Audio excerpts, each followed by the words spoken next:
a bit of a landscape today. I'm going to start sketching out some hills.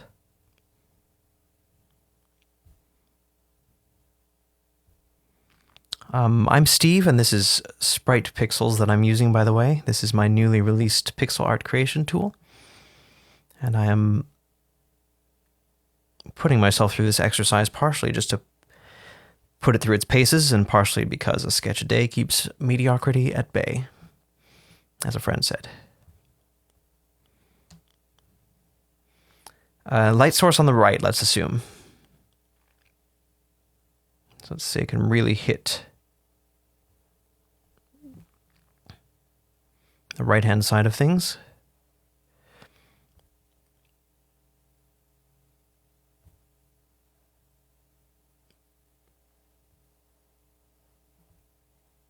And then we apply some shapes there.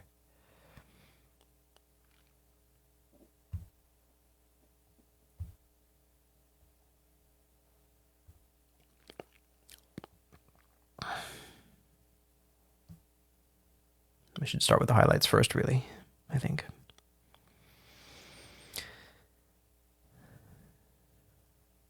Hard to be realistic when you're doing pixel art. It arguably can't be realistic.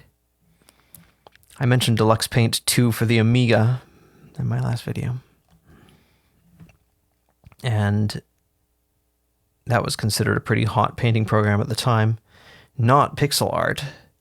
But the maximum canvas size in Deluxe Paint 2 for the Amiga, I think, was 320 by 240. At least for the first few versions. And that pretty much is considered pixel art by today's standards.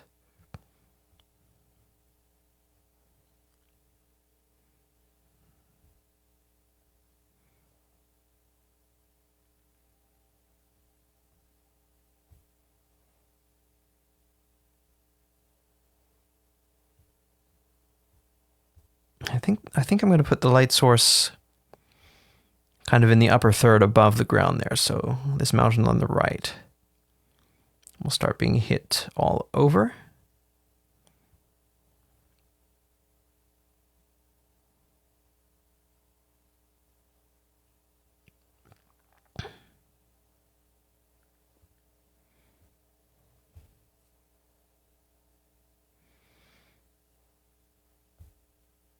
Okay, I think we'll make this one on the left a little higher for a variety. I wasn't sure exactly what I was going to do coming into this. I thought I would just experiment, and of course it's wonderful to experiment with pixel art. I'm just kind of doing the equivalent of splashing, you know, throwing buckets of paint at the canvas a little bit here. It's not always how I would approach it, but if we're doing something natural like landscapes, I might do.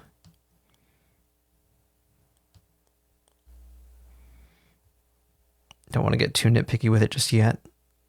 That's okay, yeah. Okay, I think we'll try some clouds as well. Cloud shapes. We'll do the ones with the flatter bottoms.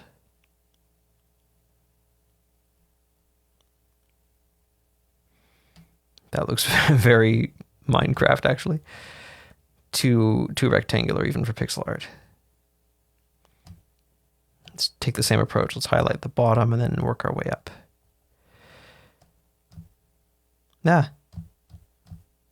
that is the second brightest color. Colors can really seem like different colors depending on what colors they're against, can't they?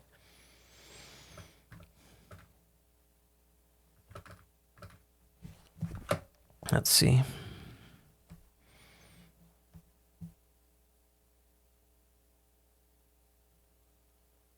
The fact that this color is so close to the color of the sky, we may need to do something about that later.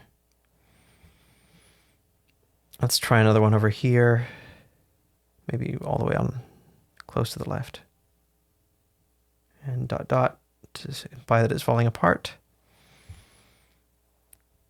Maybe the cloud should just be white. We'll start with that. We'll come back to it and see what we think. Or maybe that's just too big a cloud.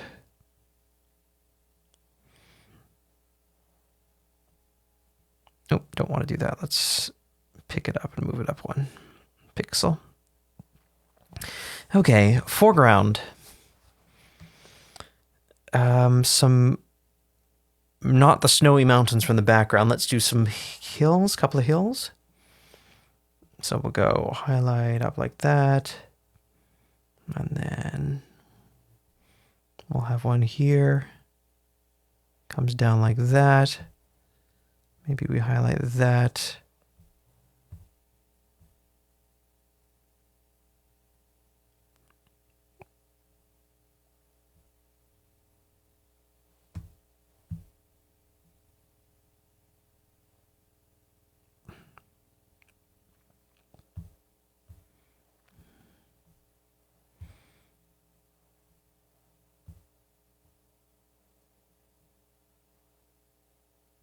And I like that one really nice bright yellow to imply grass from the summer being hit by direct sunlight. Might be a little too bold. We might need to go into this darker green more quickly.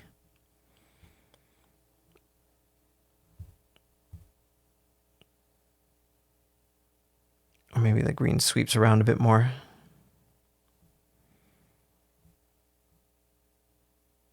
The highlighting gives away a little more quickly. Yeah, that secondary green. That might be a little much. Let's tame it. There, that's a little better.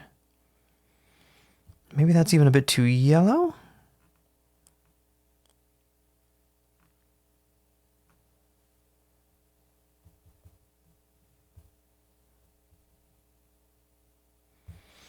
We'll see as it comes together. Sometimes things can look really chintzy and bad when you're zoomed in, and then when you zoom out, it looks okay. That's one of the Sphinx-like mysteries of pixel art, I suppose you could say.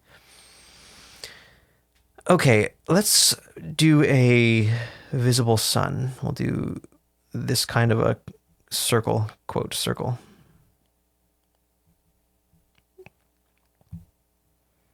Maybe that does need to be a bit yellower. I was going to use 16 colors, maybe a row of whites, row of blues, row of browns, row of greens kind of thing. But I decided I would challenge myself by just using 8.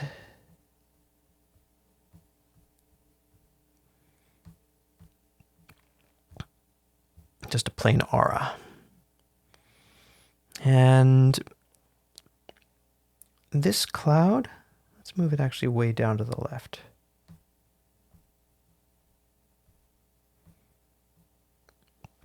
Because I think I want to have a subject in the foreground here. I was thinking of doing like a tower. Something to give this a little intrigue and personality. Let's do 2 parallel lines.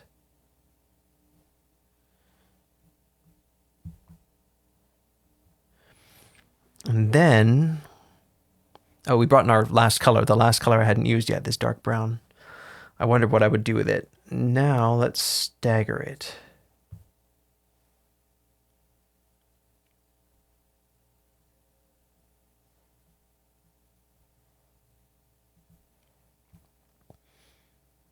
To suggest a little bit of artifice, human construction, or the construction of some kind of being.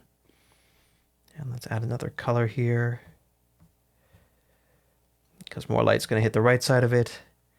And then on the very right, let's stagger the green with the bright yellow. Who knows what material this is supposed to be made of, but it sure looks like it stands out, right? It sure looks different.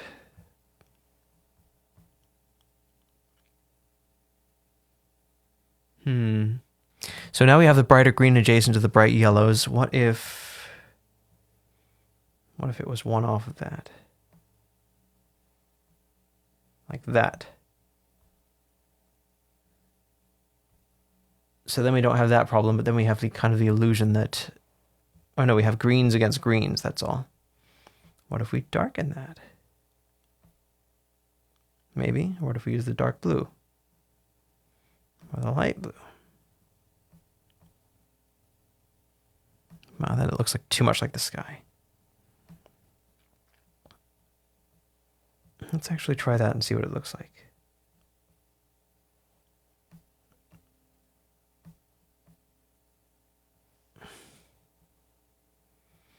Let's stay with that for now. And then on top, Kind of a cone-shaped top.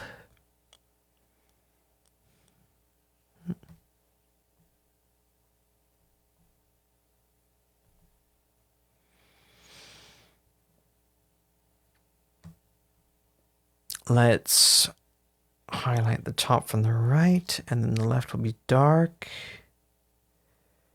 And then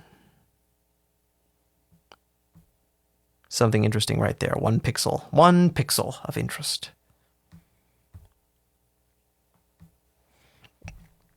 Let's see. Zoom out.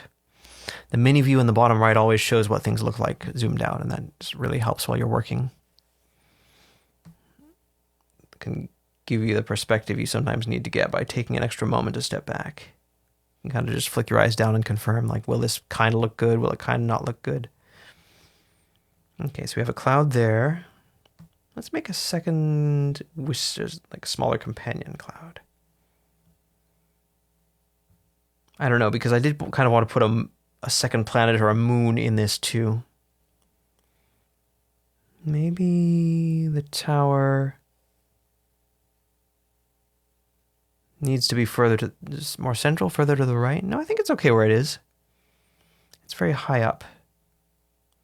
Let's move the sun.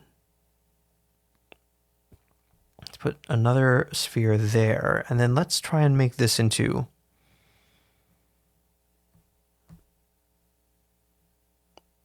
something more like a moon. Thing is, you don't want your planets and stars to be darker than the sky, because that doesn't really happen in real life. So this can get very tricky. Really, if the moon doesn't have light shining on it in the sky, it's just invisible. So that's kind of what we see here. So we can put light like this to imply the sun is shining on it. And if we had one more color, I might do a blend between the white and the invisible blue. We could maybe try using the green for that, but that is a bit green. Or we could try using the yellow, but it's a bit close to the white. Kind of makes the moon look like it's emitting light. So I think in this case, unless we want to really make some sacrifices within our palette, that's the best we can do. So, how does it look? It's okay. The dark green and the medium green aren't really dithered well enough. We can play with that. Or we can make the dark green dominate more. Maybe the highlight is too much of an encroachment here.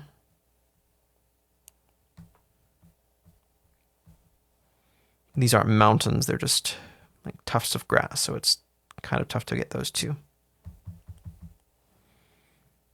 Kind of randomize that a bit more. Yeah, that can help. And then here at the back of the mountain, actually, now that I look at it after all this time, I do actually want that to be a bit more, you know, kind of a posterized effect. Not so much random dabblings in there. So let's have another go there. Let's go swipe. Yeah, like that kind of a thing. That's what I was trying to say. And then maybe these little spots like that. The occasional one is fine. One more. Yeah, they get a little sparser as you go around the mountain. That's much nicer looking, I think.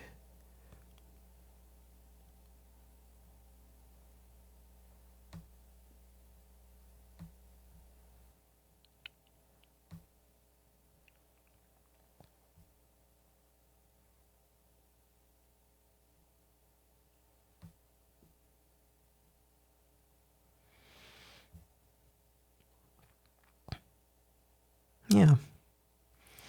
And I've tried playing with the palette too. I think on a previous similar attempt, I tried making the sky kind of an autumnal red, reddish orange.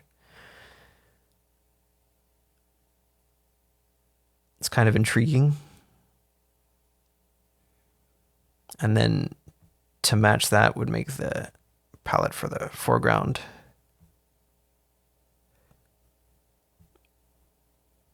more like browns, like that. So that could be very interesting too. Kind of a fantasy landscape in the fall with an interesting tower. Yeah, so I think I'll stop there. Might come back, look at it later with fresh eyes if I intend to use it. Almost like a title screen from a game made in 1983 or something. Anyway, if you're still watching, thanks for being here. I'm Steve. This is SpritePixels, newly released on the App Store. If anyone tries it, I would love to hear what you think, suggestions, or any difficulties you have. I'm just getting started with it, and I'd like to make it one of the best options there is on the iPad and iPhone. So please don't hesitate. Until next time.